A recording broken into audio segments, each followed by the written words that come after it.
I would say I get overwhelmed at times, and I would say that getting the diagnosis of breast cancer, the same time I was taking care of my husband and my son, that made me a stronger person.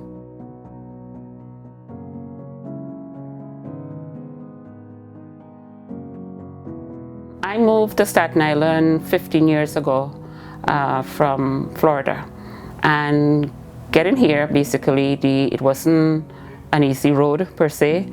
But 5 days after getting here, my husband suffered a stroke, a large stroke. The stroke was so bad, the doctor said to me that he'd be a vegetable or he would die.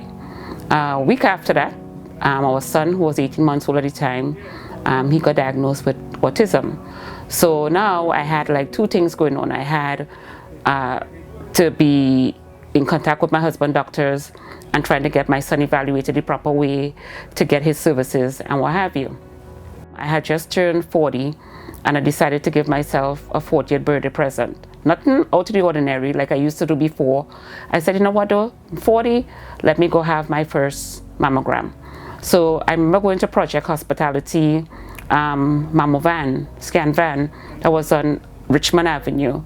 And I had it done, and then they asked me if I ever had like a mammogram before. I said, well, no. They said, okay, well in 6 months, we recommend that you go to Rumsey to basically have a follow-up. And I'm saying to myself, you know, okay, all right, I'm not going to go, I'm not going to go, I'm not going to go. But this little voice keep on telling me, go.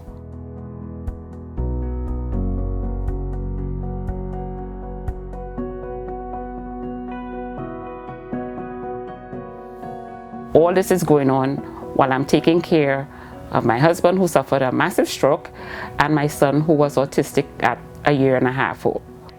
And then my son had started school at the Staten Island Early Learning Center run by the VOA out in Tottenville.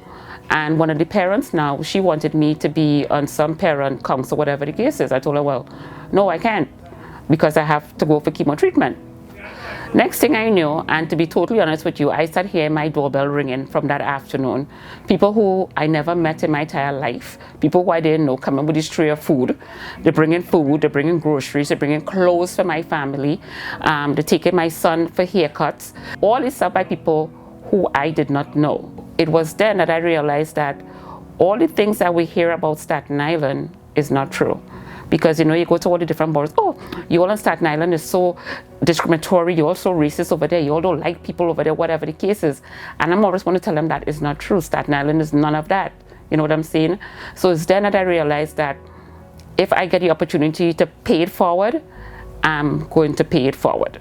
So what I started doing a couple of years ago, you know, like I basically started paying attention to people who in need here in Staten Island, who need stuff. And even from my home, what I have that's gently used, whatever the case is, I'll give to strangers.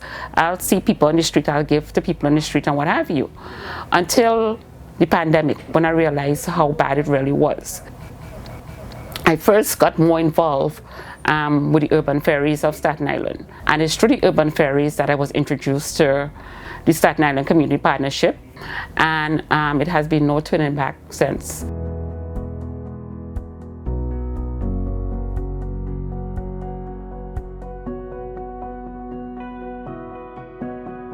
I would say in all the things that I enjoy doing, and if somebody should ask me, Lisa, what is your favorite hobby other than cooking?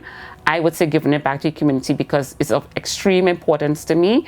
Because when I was in need and my family was down and I didn't know, okay, what's going to happen with my husband? What's going to happen to my son? How are we going to manage? We have a stroke, we have early stages of autism, and now we're talking about an aggressive form of breast cancer. You know, people who I didn't know took care of me. So why can't I give it back and take care of other people?